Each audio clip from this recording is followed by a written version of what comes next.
شهر رمضان الذي أنزل فيه القرآن هدى للناس وبينات من الهدى والفرقان فمن شهد منكم الشهر فليصم ومن كان مريضا أو على سفر فعدة من أيام أخر يريد الله بكم اليسر ولا يريد بكم العسر ولتكملوا العدة ولتكبروا الله على ما هداكم ولعلكم تشكرون. الحمد للہ رب العالمین والصلاة والسلام علی سید الانبیاء والمرسلین اما بعد فاعوذ باللہ من الشیطان الرجیم بسم اللہ الرحمن الرحیم. قابل احترام آج کی تراویح میں اگر سورتوں کی ترتیب دیکھیں تو رات کو ہم نے سورہ نور شروع کی تھی اور اس کی 20 آیات پڑھی تھی. 44 آیات مبارکہ کی تلاوت آج ہم سنیں گے. دوسری صورت ہے سورہ فرقان، اس کی 77 آیات مبارکہ ہیں. آج پوری کی پوری سورہ مبارکہ ہم سنیں گے اور اپنے مزاج کے اعتبار سے یہ مکی مزاج رکھتی ہے. اس کے بعد سورہ شعراء ہے، طویل تھوڑی سی صورت ہے اپنی کوانٹٹی کے اعتبار سے. 227 آیات مبارکہ ہیں لیکن بڑی چھوٹی چھوٹی آیات ہیں. اور سورہ نمل آج اس کا آغاز ہوگا صرف، کیونکہ سوے پارے کی ترتیب سے اس کی صرف 6 آیات مبارکہ کی تلاوت آج ہم سنیں گے اور آج یہ ہمارے تعارف میں شامل نہیں ہے. تو 4 صورتیں ہیں ٹوٹل، جن میں سے چوتھی جو ہے اس کی آخری صرف پہلی 6 آیات ہیں. سورہ نور مدنی مزاج والی ہے، سورہ فرقان اور شعراء دونوں مکی مزاج رکھتی ہیں.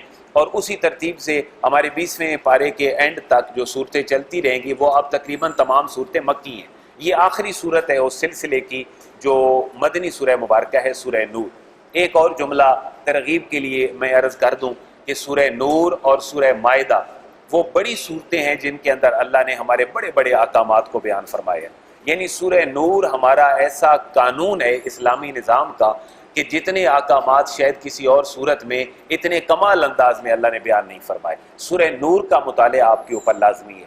یہاں تو 15 منٹ میں ایک صرف خلاصہ ہی آپ کے سامنے رکھا جا سکتا ہے، لیکن سورہ نور کا مطالعہ میرے اور آپ کے لیے بڑا ضروری ہے.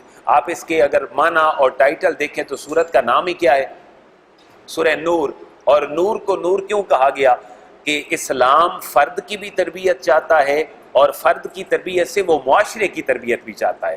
اللہ نے فرد اور معاشرہ دونوں کی تربیت کے سارے احکامات اس سورہ مبارکہ کے اندر اللہ نے بیان فرما دیے اور مرد اور عورت دونوں کی تربیت کے اصول بیان کیے ہیں. اسی نسبت سے نام ہی صورت رکھا ہے. طائرانہ برڈ آئی ویو یہ ہے کہ الزانیۃ والزانی، اسلام صرف خوشخبری نہیں سناتا بلکہ اسلام پنشمنٹ کی بات بھی کرتا ہے. تبشیر کے ساتھ انذار کا موضوع بھی ہے، صرف خوشخبریاں نہ سناؤ ڈراؤ بھی. اب اسلام نے معاشرے کے اندر نور کو دیکھنے کے لیے کچھ پیرامیٹرز بیان کیے ہیں. جو بندہ ان پیرامیٹرز کو فالو کر لے گا اس کا معاشرہ پرسکون معاشرہ ہوگا اور نور کے اوپر مبنی ہوگا. اگر ان پیرامیٹرز کو فالو نہیں کرے گا تو اس کا معاشرہ نور نہیں بلکہ بے سکونی کا ایک بہت بڑا نشان نظر آئے گا. تو میں اور آپ دیکھیں ہمارے معاشرے کے اندر جو انریسٹ ہے، اگر پیس نہیں ہے، اس کی وجہ یہ ہے کہ شاید ان پیرامیٹر سے ہمارا معاشرہ خالی ہے. چھوٹی چھوٹی باتیں ہیں لیکن بڑا بڑا مفہوم رکھتی ہیں. فرمایا اگر کوئی کسی کے بنیادی حقوق کو وائلیٹ کرے گا تو فرمایا اس کی سزا شریعت نے بڑی کڑی رکھی ہے. اور بنیادی حقوق کیا ہیں؟ جان، مال اور عزت. اگر کوئی کسی کی جان کے اوپر حرف اٹھائے گا یا تلوار اٹھائے گا تو اس کا سزا جان اس کو دینی پڑے گی بدلے میں، جس کو قصاص کہا گیا. اگر کوئی کسی کے مال کے اوپر ہاتھ اٹھائے گا، دست درازی کرے گا تو اس کا ہاتھ بھی کٹے گا اور ہاتھ اور پاؤں دونوں بھی کٹیں گے، ایک چوری میں اور ایک ڈاکے میں.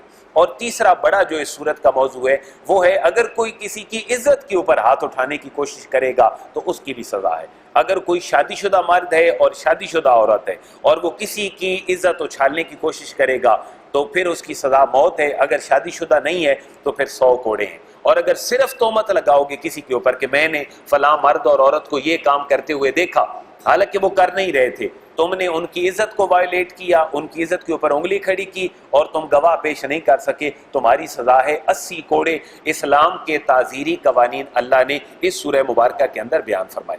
الزانیۃ والزانی فجلدوا کل واحد منہما 100 جلدہ، زانی مرد زانی عورت جو شادی شدہ ہوں ان کی سزا تو موت ہے، لیکن جو شادی شدہ نہیں ہیں ان کی سزا اللہ نے 100 کوڑے متعین فرمائی ہے۔ اور پھر اس کے بعد بہتان تراشی، اگر تم صرف کسی کے اوپر الزام لگاؤ گے اور تم اس کو ثابت نہ کر سکے تو تمہارے لیے 80 کوڑے اس کی سزا ہے، جو آج ہر جانے کا ایک اصول ہے۔ منافقین کے شر کو اللہ نے سورہ نور میں بیان فرمایا کہ جب منافقین نے دیکھا کہ حضور کا مشن تو پنپ رہا ہے تو انہوں نے دست درازی کے ساتھ ساتھ زبان درازی بھی شروع کر دی۔ اما عائشہ کے اوپر ایک بہت بڑا تہمت اور الزام لگایا، اللہ نے اس الزام کو پوری سورہ نور نازل کر کے اما عائشہ کے پاک دامنی کو بیان فرما دیا، اور پھر فرمایا لا تحسبوہ شرا، اس کو شر گمان نہ کرو کہ اللہ کے نبی کی بیوی اور ہماری ماں کے اوپر اگر کوئی تہمت لگی ہے کہ معاذ اللہ یہ کریکٹر ان کا ٹھیک نہیں ہے، تو اللہ فرما رہا ہے اس کو برا گمان نہ کرو، یہ بھی تمہارے لیے بہتر ہے۔ اور وہ بہتری کیا تھی کہ ایک تو اما عائشہ کے اوپر تہمت ہے، اللہ فرما رہا ہے یہ تمہارے لیے اچھی ہے، بری نہیں ہے۔ اس میں اچھائی یہ تھی کہ اگر ایسا نہ ہوتا تو شاید ایک قرآن کی پوری سورت حضور کے خانوادے کی پاک دامنی پہ کیسے اترتی۔ اللہ فرما رہا ہے اپنے نبی کی بیوی کی پاک دامنی میں پوری سورت اتار رہا ہوں، لہٰذا یہ تو قیامت تک کے لیے اتھینٹسٹی ہو گئی، لہٰذا فرمایا اس کو برا محسوس نہ کرو۔ آج کے دور کی بڑی بات، ان الذین یحبون ان تشیع الفاحشۃ فی الذین آمنوا لہم عذاب علیم، وہ گروہ جو برائی کی پرموشن چاہتا ہے مسلم معاشرے میں، اس کی کوئی بھی صورت ہو سکتی ہے، فلم کی شکل میں، ٹی وی کی شکل میں، ڈرامے کی شکل میں، کسی بھی شکل میں، آج کے سائن بورڈ کی شکل میں، اللہ فرماتا ہے لہم عذاب علیم، ان کے لیے بڑا دردناک عذاب۔ جو مسلم معاشرے کو بے حیائی کی طرف دھکیلتا ہے ان کی خیر نہیں، واللہ یعلم وانتم لا تعلمون، اللہ جانتا ہے تم نہیں جانتے ہو۔ اور حضرت صدیق اکبر نے جب اما عائشہ کے اوپر تہمت لگی تو جو بندہ تہمت میں ملوث تھا حضرت ابو بکر صدیق رضی اللہ تعالیٰ عنہ پر منتھ اس کو کچھ بھیجتے تھے، روزینہ اور کچھ حوالے سے خرچہ، آپ نے دینا بند کر دیا۔ اللہ فرما رہا ہے کسی سخی آدمی کو یہ زیب نہیں دیتا کہ کسی کی جھوٹی تہمت کی بنا پر اس کا روزینہ بند کر دے، اور پھر اللہ نے حکم فرمایا تو سیدنا صدیق اکبر رضی اللہ تعالیٰ عنہ نے ان کو دینا مزید شروع کر دیا، جن کا نام مصطح بن اساسہ تھا۔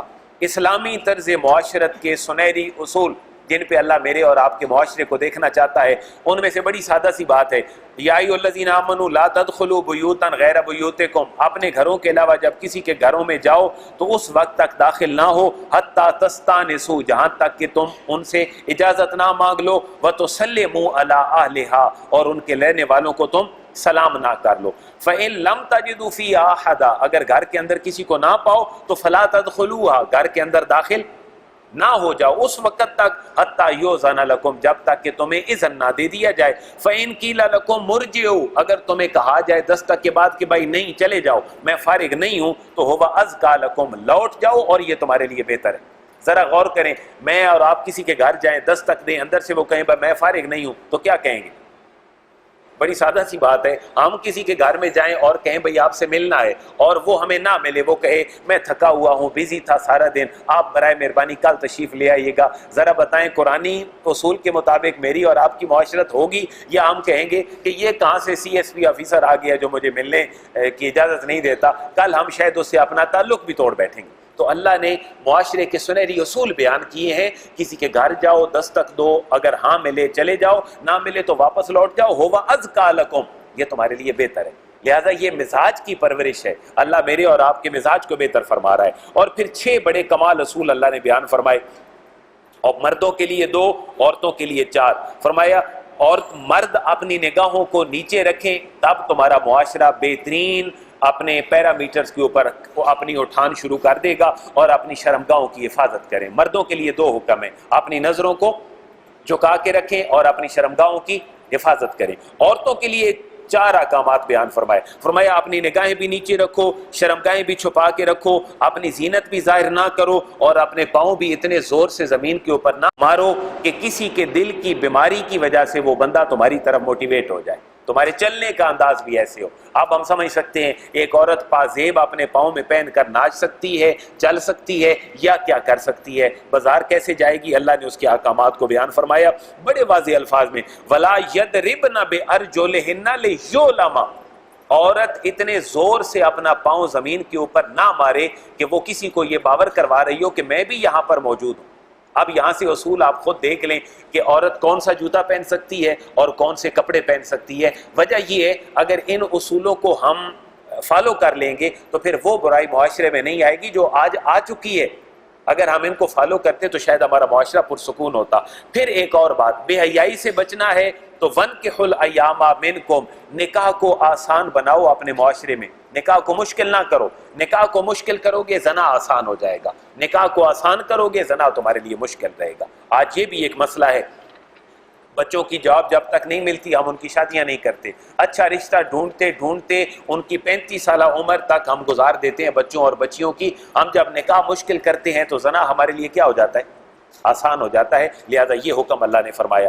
اور کفار کے اعمال کو اللہ نے فرمایا ان کی تشبیہ ایسے ہے جیسے سراب ہوتا ہے۔ سراب کیا ہے؟ آپ یہاں پہ چلتے ہوئے جا رہے ہیں کسی لمبی سڑک پہ، اور یہاں سے چلتے ہوئے آپ کو محسوس ہوتا ہے کہ آدھے کلومیٹر پہ یا کلومیٹر کے بعد تو بارش ہو رہی ہے، لیکن شدید دھوپ کے بعد جب آپ کو یہ فیل ہوتا ہے اور آپ اس کے قریب جاتے ہیں تو وہاں تو بارش نہیں ہوتی۔ اس کو کہتے ہیں سراب۔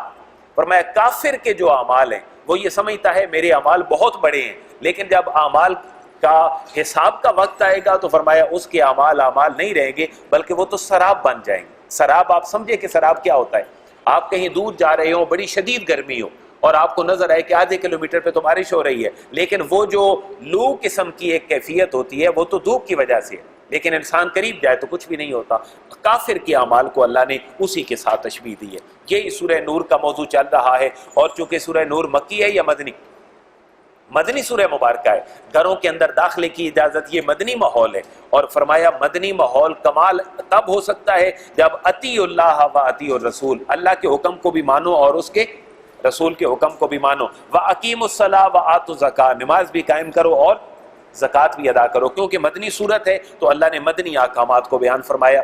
اور مدنی معاشرہ اپنی اٹھان نہیں پکڑ سکتا جب تک کہ رسول کی بات نہ ہو۔ اللہ نے اپنے رسول کی بات یہ کہی، لا تجعلوا دعاء الرسول بینکم کدعاء بعضکم بعضا، اپنے رسول کو یوں نہ سمجھو جیسے تم خود ہو، ان کو بلانا بھی تمہارا ادب کے ساتھ ہو اور ان کے ساتھ گفتگو کا طریق بھی بڑی ادب کے ساتھ ہو۔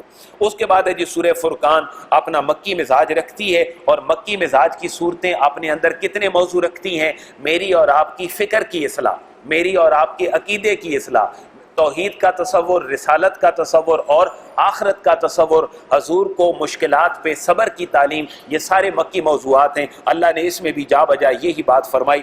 اور تبارک الذی نزل الفرقان علی عبدہ، بڑی برکت والی وہ ذات ہے جس نے فرقان اتارا اپنے بندے پر۔ اور فرقان کس کو کہا؟ قرآن کو کہا، کہ حق اور باطل کے درمیان جو فرق ہے وہ تو قرآن کی وجہ سے ہے۔ آج یورپ کو یا جس جگہ پہ قرآن کے نسخے جلائے جاتے ہیں ان کو اصل مسئلہ کیا ہے کہ قرآن تو ہے فرقان، ان کو قرآن چبھتا اس لیے ہے کہ یہ تو کافر اور مومن میں فرق کرتا ہے۔ آج کا لبرل اور آج کا سیکولر آدمی مائنڈ سیٹ والا وہ تو شاید سمجھتا ہے کہ یہ بھی ایک ایسی کتاب ہے جیسے عام کتاب ہے، اور یہ عام کتاب کیوں کہتا ہے؟ تاکہ اس کتاب کے لب و لہجے کے اندر اور اس کے سٹیٹس کے اندر کمزوری ہو، کیونکہ یہ تو کافر اور مومن کا فرق بڑے واضح الفاظ میں بیان فرماتی ہے۔ اللہ مکی صورت میں بیان فرما رہا ہے کہ یہ اہل مکہ کہتے تھے کہ اساطیر الاولین، یہ جو کتاب ہے یہ تو پرانے لوگوں کی کہانیاں ہیں، کیونکہ اس میں تو حضرت آدم کا ذکر ہے، حضرت موسیٰ کا، نوح کا، فرعون کا، نمرود کا، تو بجائے اس کے کہ وہ عبرت کے قصے ان کو شمار کرتے، انہوں نے کہا اساطیر الاولین، یہ تو کہانیاں ہیں ہمارے پرانے لوگوں کی جو ایک دوسرے کو تسلی دینے کے لیے سنائی جاتی تھی۔ اہل مکہ کا ایک اور اعتراض کہ رسول آنا ہی تھا تو فرشتہ آ جاتا، رسول آنا ہی تھا تو ابو لہب اور ابو جہل جیسا کوئی بڑا سردار آ جاتا۔ اللہ فرما رہا ہے وقالو، ان کا موقف یہ ہے ما لہذا الرسول، معاذ اللہ یہ کیسا رسول ہے، یاکل الطعام، جو کھانا بھی کھاتا ہے، ویمشی فی الاسواق، اور بازاروں کے اندر چلتا پھرتا بھی ہے، ہم اس کو رسول ماننے کے لیے تیار نہیں ہیں۔ لولا انزل الیہ ملک فیکون معہ نذیرا، وہ کہتے ہیں کوئی فرشتہ کیوں نہ نازل ہوا؟ اسی آیت کا وہی جواب ہے جو پہلے گزر چکا۔ اللہ فرما رہا ہے اگر تم فرشتے ہوتے تو تمہاری طرف نبی بھی کون آتا؟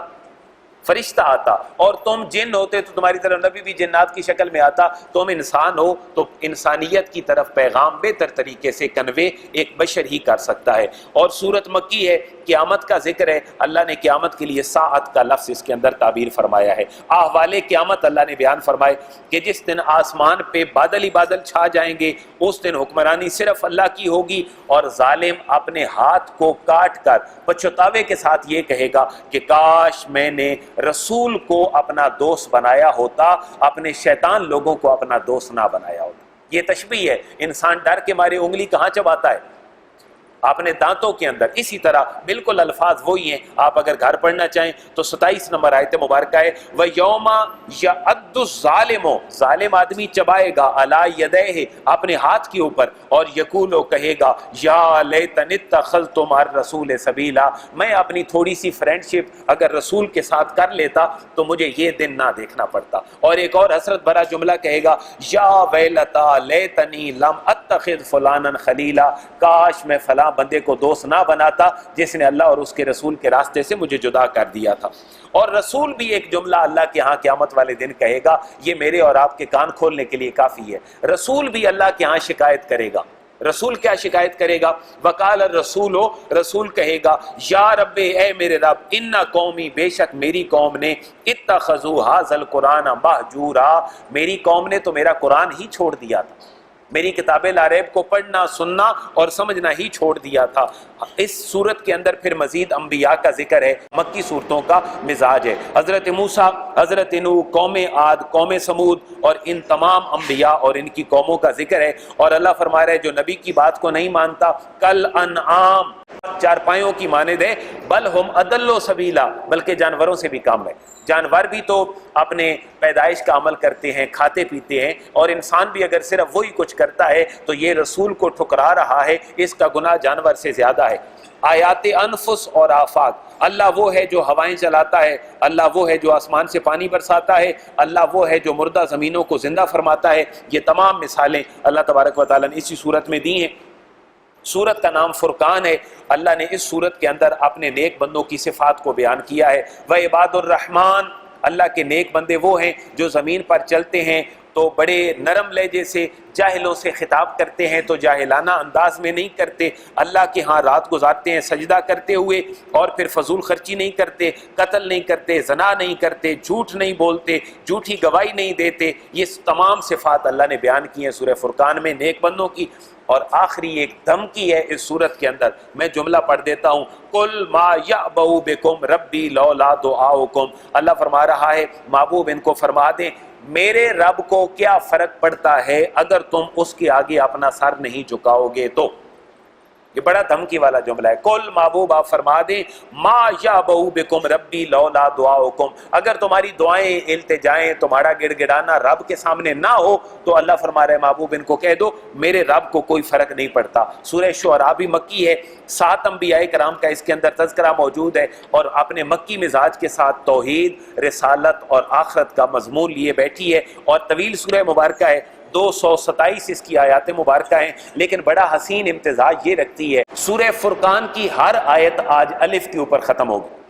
سورہ فرقان کی ہر آیت الف کے اوپر ختم ہوگی، اس کی 77 آیات ہیں۔ سورہ شعراء کی ہر آیت نون اور میم کے اوپر ختم ہوگی، اور اس کی آیات ہیں 227، اور سورت کا نام شعراء ہے۔ اللہ بیان فرما رہا ہے شاعر اپنے خیال کی وادیوں میں بھٹکتا پھرتا ہے ہمیشہ، اور اللہ فرما رہے میں نے اپنے نبی کو شعر کہنا نہیں سکھایا، کیونکہ میرا نبی خیالات کی وادیوں کے لیے پیدا نہیں ہوا بلکہ یقین کی وادیوں میں پھرنے کے لیے پیدا ہوا ہے۔ لہذا یہ دونوں باتیں ذرا آبزرو کیجئے گا، سورہ فرقان کی ہر آیت الف پہ ختم ہوگی، قافیہ ردیف ملتا ہوگا۔ سورہ شعراء کی ہر آیت نون اور میم پہ ختم ہوگی، اس کا قافیہ ردیف بھی ملتا ہوگا۔ لہذا سوا پارہ 3 صورتیں سورہ نمل انشاءاللہ کل تعارف میں شامل ہوگی۔ اللہ اس مکی اور مدنی مزاج کو سمجھ کر قرآن کو پڑھنے کی توفیق نصیب فرمائے۔ وما علیہ الا البلاغ۔